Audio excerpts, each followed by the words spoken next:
Ooh, God of War Ragnarok gameplay and announcement. Oh, I can see the Sony fanboys with their dicks hard, already jerking off to bald ass Kratos and his deep, gravelly voice again.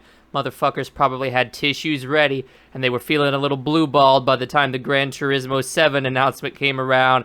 But then they came in their pants as soon as that ash-covered monstrosity known as Kratos appeared on the screen, and they heard the thump and the thump and the thump of those war drums trying to act all badass. We all know God of War's the Vin Diesel of the video game world, trying to act all badass, but in actuality a complete giant cowarding pussy. I mean, at this point, folks, if you're hyped for God of War Ragnarok after seeing that underwhelming trash gameplay, I have nothing to say to you. You have horrible taste. You are a complete moron. This legit, I challenge anybody to do a response to this.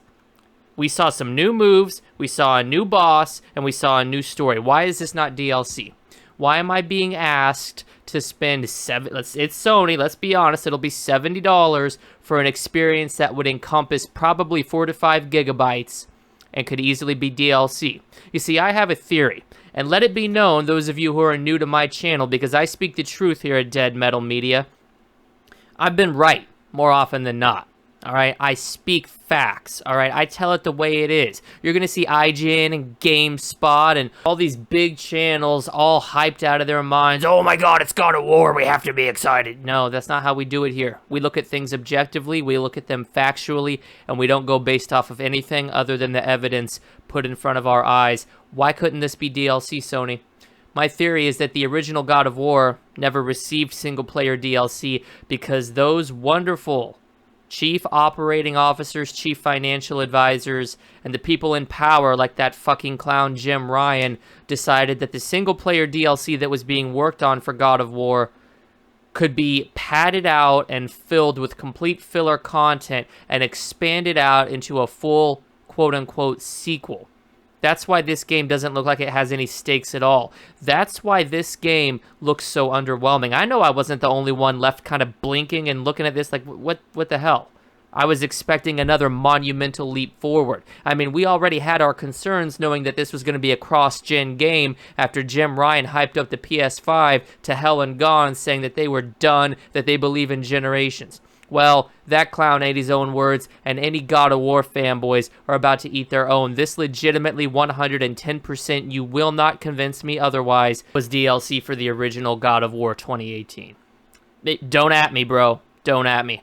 I know this 100%, because we would not be sitting in this underwhelming state. Look, the environments are the same. The moves for 90% of the time are the same. Yeah, you get some new flashy animations, but what does that scream? That doesn't scream new release. That doesn't scream new generation. That doesn't scream $70. That screams downloadable content. Downloadable content expands the base game and alters it in just enough of a way to keep things familiar, but also open up new gameplay mechanics, new kills, new weapons, new levels. This legitimately looks like that most recent Assassin's Creed DLC that came out.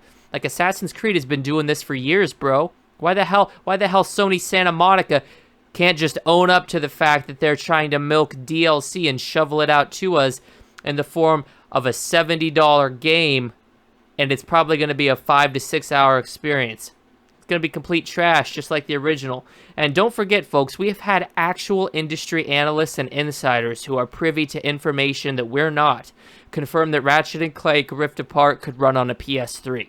All right, there's no way in hell that you're going to sit there and tell me with those slightly prettied up graphics, which is probably still going to be checkerboard 4K because the PS5 is completely underwhelming from a hardware perspective. There's no way that you're going to tell me this wasn't originally DLC. The environments are so similar, the combat is so similar, the storyline is a direct continuation, and the gameplay looks 90% unchanged. This game is going to flop once the God of War fans realize that they're being sold a lie. They're expecting a leap from God of War 3 to God of War 2018, and we're not getting it, all right? We're not getting it. And I know what these fans will soon know as they have time to stew on this trailer and realize what a complete failure it was at getting hyped for the next God of War installment. There's significantly better games that do what God of War Ragnarok is attempting to do. And it's time to invest money in those developers who are doing it better.